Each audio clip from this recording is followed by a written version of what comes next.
All right, well, thank you. Just when you thought it was safe to come to the conference, I'm back. I understand I'm the last thing between you and the bar and the railroad. But I want to thank Peter and Guido for this conference. Personally, I learned a great deal. I think we all did from each other. What made the conference particularly effective, I think, for all of us, really two things. First, we were willing to share ideas, and we were also willing to try and establish connections that we can subsequently take advantage of when we go back to our respective day jobs, our universities. And so that was very helpful. I'd like to make a couple observations about this conference. And let me begin by going back to the hypothesis that Peter shared with us at the beginning, way back yesterday morning. Remember that? He said that digitization led to new ways of administration. It was not all about mechanization. And that we were going from an analog world to a digital world. And it was a theme for the conference. It was a theme that the speakers all honored. Perhaps the most dramatic example of that was Monica's new news that Xeroxing had been around since the 19th century. We've all heard the story of the Xerox 904, then the 914. Both machines came out in the late 1950s, but here she had pictures of Victorians with their cameras taking photographs of things in the 19th century. It was a wake-up call for me that said, well, everything really does have a history. It goes back a long time, and many of the purposes and activities were very similar. The issues were very similar. So that was one theme that came through in this conference.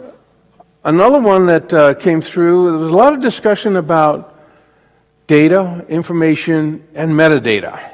A lot of what is data, what is metadata, where does it fit in the conversation. I also saw it as a reflection of the culture of the society, of the various case studies, the various groups who were participating dependent on information. And that showed up very dramatically in the role of people and information in the case studies that we saw both yesterday and today. When I gave my talk, one of the things I said that was going on is that we were getting away from just discussing ICTs to discussing processes to discussing information. I had not seen any of your presentations before I made those comments. And voila, this is exactly what you did.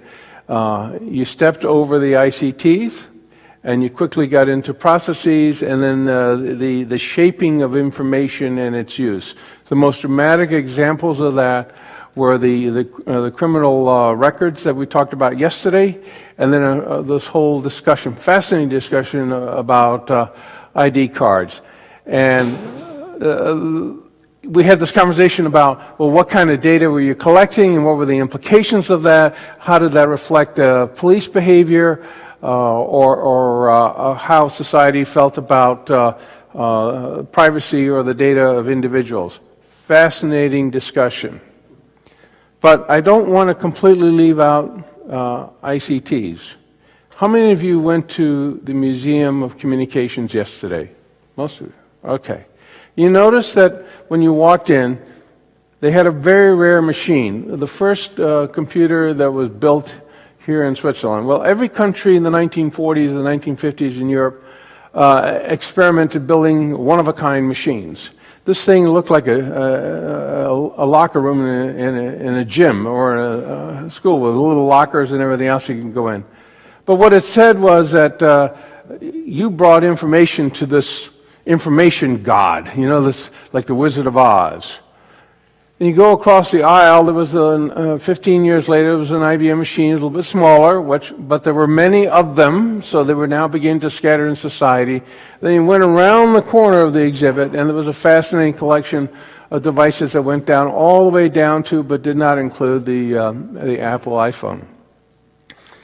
So the technology was forced into the marketplace to go where the uses were required. This is not a question of Apple or IBM or Univac or somebody else inventing things because they wanted it to be smaller for the sake of being smaller. They were driven by technological changes, but they were also driven by the requirement, the fundamental requirement, that information and the tools useful for information handling be where the action was. And the action today now is distributed right into your own pocket.